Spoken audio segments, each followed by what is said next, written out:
دونوں سیاستدانوں کو اچھی طرح جانتا ہوں۔ یہاں بھائی اپنے بھائیوں کو مارتے ہیں۔ میرے بھائی نے مجھے ابھی بند کر دیا۔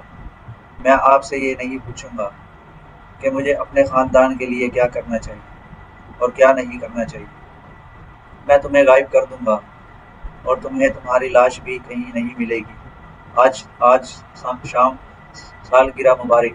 تم نے میرا دل چھین لیا ہے۔ تم نہیں سمجھ سکتے کہ میں اس طاقت کی وجہ سے اندر سے کتنا ٹوٹا ہوا ہوں۔ آؤ میرے بچے، آؤ۔ آپ مجھ سے کیوں ملنا چاہتی؟ ماما ٹھیک کہتی تھی، میں لوگوں کو بالکل نہیں جانتا۔ ٹھیک ہے، انہیں یہاں بھیج دو۔ میں نہیں چاہتا کہ آپ کے ساتھ کچھ ہو۔ میں یہاں رہوں گا۔ میں آپ کے کمرے میں آنے کے لیے معذرت خواہ ہوں۔ میں بستر پر سونے جا رہا تھا لیکن تم مجھ سے ملنے آئی ہو۔ مجھے لگتا ہے کہ آپ کافی عرصے سے انتظار کر رہے ہیں۔ تم چلے جاؤ، میں یہاں رہوں گا۔ میں تمہارے ساتھ نہیں جاؤں گا۔ جہاں جانا ہے وہاں جاؤں گا۔ اگلی قسط میں آپ دیکھیں گے کہ شاہ نواز مہرو کو پسند کرتے ہیں اور وہ ایک دوسرے کو پسند کرتے ہیں۔ میں بہت خوش ہوں۔ آپ مشکل انسان نہیں ہیں۔ مجھے نہیں معلوم کہ آپ کیا سوچ رہے ہیں۔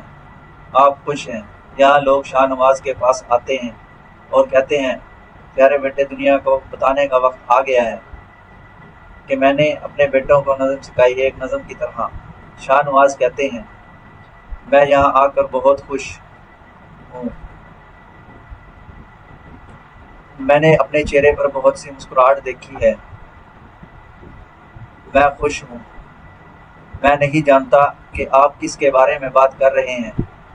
اس کے بارے میں سوچیں اور پھر آپ کچھ بھی کہہ سکتے ہیں۔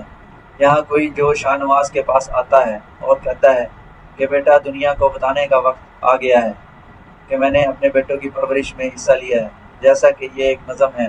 شاہ نواز کہتے ہیں، اور میں بہت خوش ہوں۔ میرے استاد کہتے ہیں کہ میں ہمیشہ خوش رہتا ہوں۔ جب میں اپنے طلباء کو اداس دیکھتا ہوں تو وہ ہمیشہ مسکراتے ہیں۔ میرے استاد کہتے ہیں کہ آپ ہمیشہ مسکراتے ہیں، لیکن آج آپ مختلف انداز میں مسکرا رہے تھے۔ کیا ہوا؟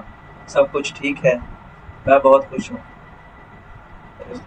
اس کے بارے میں تو دوستو اگلی قسط میں آپ دیکھیں گے کہ رافی اور مہرو ایک دوسرے کو کیسے پسند کرتے ہیں۔ تو جب مہرو اپنی خالہ کے گھر سے واپس آتی ہے تو وہ کہتی ہے، کیا بات ہے، تم اپنی خالہ کے گھر سے واپس آنے کے بعد بہت خوش لگ رہی ہو۔ مہرو،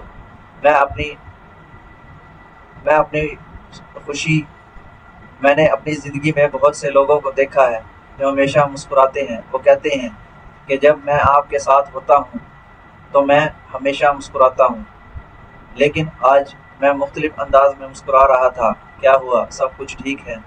میں ہنس رہا تھا۔ وہ کہتا ہے کہ جب میں تمہارے ساتھ ہوں تو میں خوش ہوں۔ وہ ٹھیک ہے، جس میں وہ ایک اچھا ہیڈ ڈاؤن ہوگا، یا ان کے بچوں میں سے کوئی ایسا وجود ہے جو میں دکھا سکتا ہے، لیکن یہاں یہ ہے کہ میں آپ کو ہمیشہ اس انداز میں گاڑی چلانے کے لیے کہتا ہوں جو آپ کی ثقافت کے مطابق ہو۔ پھر لوگ کہتے ہیں، بس چلو، میں اس طرح گاڑی چلا رہا ہوں، مجھے اپنے آپ پر بہت فخر ہے، میں نے بہت کچھ حاصل کیا ہے۔ پر لوگ کہتے ہیں کہ میں نے بہت کچھ حاصل کیا ہے۔ تو اگلی قسط میں ہم دیکھیں گے کہ مہرو میں کتنی طاقت ہے۔ وہ شاہ نواز کو پسند کرتی ہے، وہ رافی کو پسند کرتی ہے، اور وہ دونوں ایک دوسرے کو پسند کرتے ہیں۔ تو جب مہرو اپنی خالہ کے گھر سے واپس آتی ہے تو مسکان کہتی ہے، مہرو، کیا بات ہے، تم اپنی خالہ کے گھر سے واپس آنے کے بعد بہت خوش لگ رہی ہو۔ تو مہرو کہتی ہے، میں ہمیشہ خوش رہتی ہوں۔ جب میں اپنے چہرے پر مسکراہٹ دیکھتی ہوں تو میں ہمیشہ مسکراتی ہوں۔ میں آپ کے چہرے پر مسکراہٹ دیکھ رہی ہوں، لیکن آج آپ کی مسکراہٹ